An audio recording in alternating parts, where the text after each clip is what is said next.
네, 부활하신 주님의 평강이 심령에 충만하시기 바라겠습니다. 오늘 말씀은 출애굽기 28장 1절에서 5절 말씀입니다.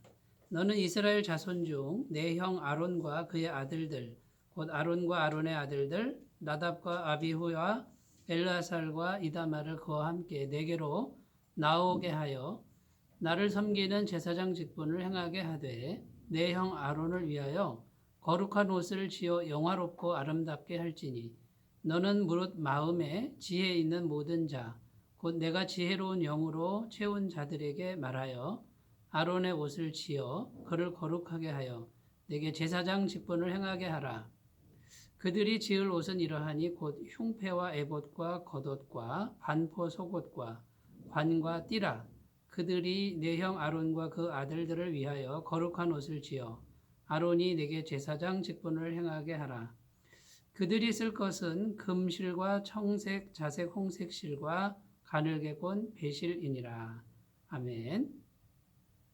네, 오늘 말씀에서 하나님께서는 모세에게 아론과 그 아들들을 제사장으로 세우라고 말씀하고 있습니다. 이 제사장은 성막에서 일하는 전문 종사자라고 할 수 있습니다.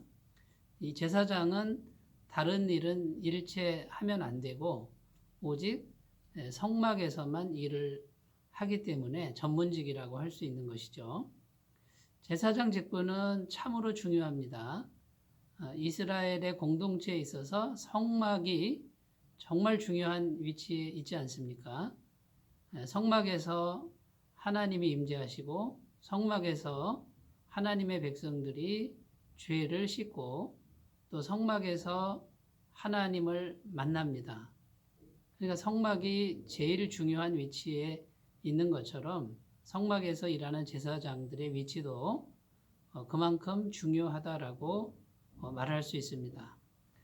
자, 그래서 이 제사장 직분을 생각하면서 이 제사장 직분을 어떻게 생각해야 되는지, 또 제사장 직분에 담긴 영적인 의미는 어떤 것들이 있는지 오늘 살펴보려고 합니다.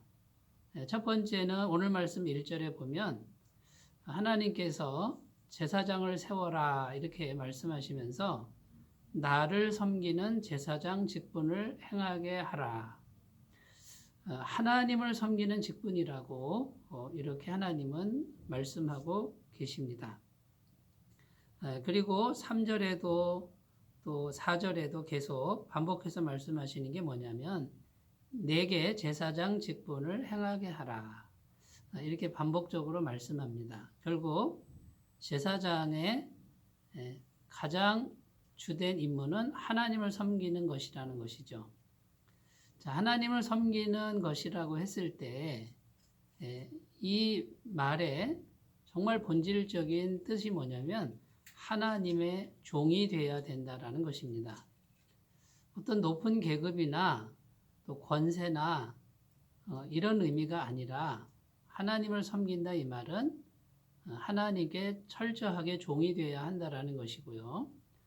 어떤 목사님은 하나님을 섬기는 이 제사장을 비유할 때 조선시대 임금님 앞에 서 있는 내시와 같은 존재로 비유를 했습니다.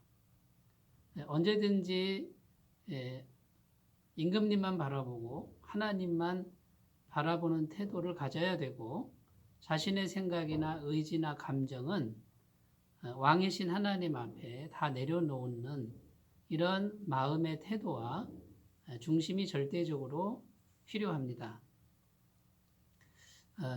그렇게 해도 하나님을 섬기는 그 제사장 직분 때문에 다른 사람들이 봤을 때는 이것은 굉장히 높은 계급으로 비춰질 수밖에 없습니다.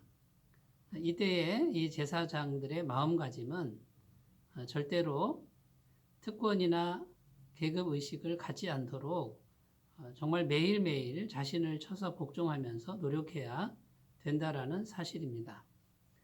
자, 하나님께서 아론과 그의 아들들을 제사장으로 세우라고 하셨는데 여기서 그 아론과 그의 아들들이 하나님께 택함을 받았습니다.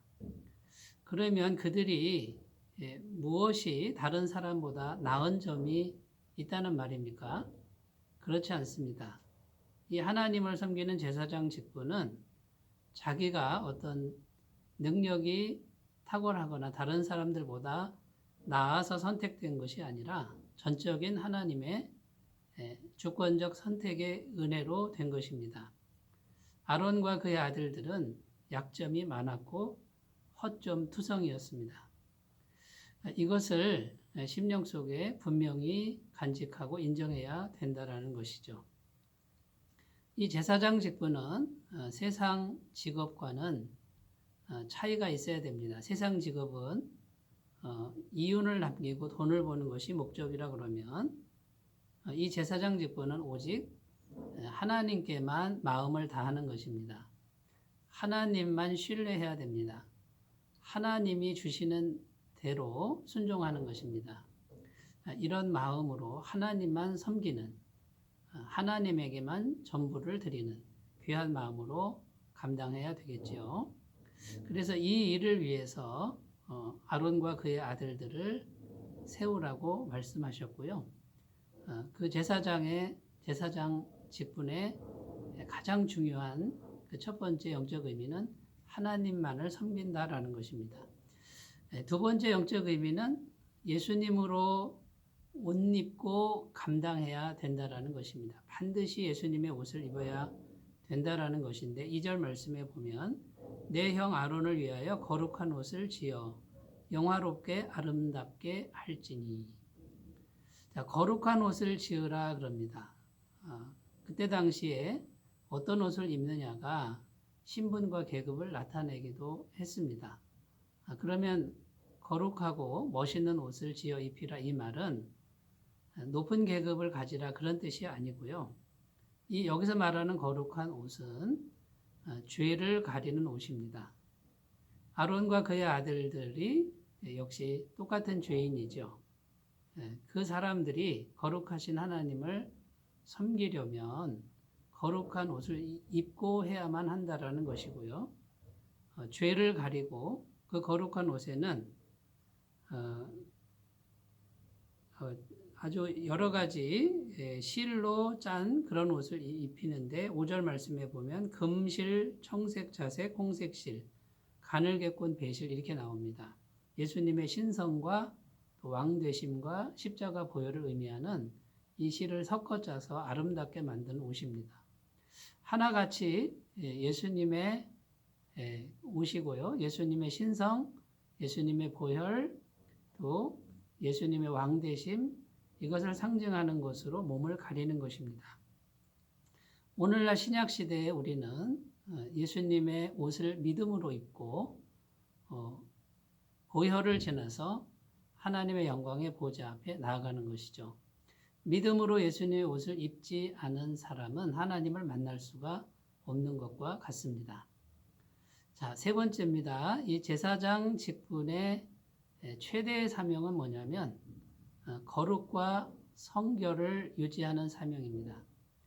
이스라엘 공동체를 거룩하게 하고 성결케 하는 이 사명, 이것에 집중해야 된다는 것인데요. 이 제사장 직분을 최선을 다해서 목숨을 다해서 잘 감당하면 하나님의 영광의 임재가 언제든지 그 이스라엘 공동체에 떠나지 않았다라는 사실입니다. 그래서 이 제사장 직분에게는 인간적인 특권과 또 배려와 또 여러 가지 것들이 특별히 허락되는 것이 있지만 이 사람들은 거기에 마음을 두지 말고 오직 어떻게 하면 거룩함과 성결함을 유지해서 하나님께서 함께 하실 수 있는가 이것만을 생각해야 된다는 것이죠. 그런데 시간이 지나면서 이 제사장들이 자꾸만 정치에 관여하고 물질에 마음을 두는 그런 세속적인 방향으로 흘러갔다라는 것입니다. 참 안타까운 일이죠. 예수님 육체로 계시는 그 당대에도 예수님을 십자가에 못 박아 죽인 사람들, 종교 지도자들이 전부 정치를 했으며 로마 정부와 결탁이 돼 있고 장사꾼들과 결탁이 돼 있었다라는 사실이 이거는 성경에 분명하게 나와 있는 내용들입니다. 자, 오늘은 제사장 직분에 대해서 우리가 영적인 의미를 생각해 보았습니다. 오늘날 예수 믿고 구원받은 사람들을 왕 같은 제사장이라 그럽니다. 세상을 향한 왕 같은 제사장이 바로 우리들인데 어떻게 우리가 하나님을 섬겨야 되겠습니까? 종으로서 섬기고 오직 예수님의 옷을 믿음으로 입고 거룩과 성결의 사명을 감당함으로 나아가야 될 줄로 믿습니다. 기도드리겠습니다. 하나님 아버지, 우리가 왕 같은 제사장입니다. 세상이 좋아하고 추구하는 그것을 내려놓고 오직 하나님 한 분에게만 종이 되며 거룩한 예수의 옷을 입고 성결의 사명을 감당하는 우리들이 되게 하여 주옵소서. 예수님의 이름으로 기도드립니다. 아멘. 주님의 깨끗하심으로 충만하시기 바라겠습니다. 감사합니다.